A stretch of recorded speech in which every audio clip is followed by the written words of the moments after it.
Assalamualaikum warahmatullahi wabarakatuh. Selamat datang di Sarjana Pertanian Channel. Jadilah bagian dari kami dengan like, komen, dan subscribe. Langsung saja kita buka aplikasi Instagram.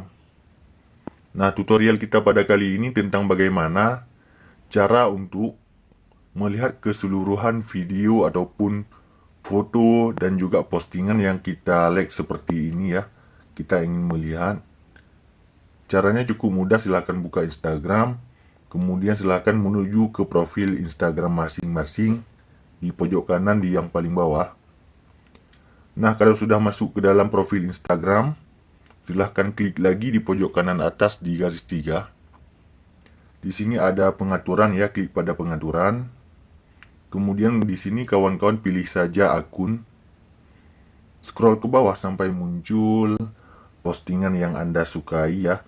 Jadi jika kita klik di postingan yang Anda sukai ini, dia akan menampilkan keseluruhan postingan yang kita sukai di Instagram.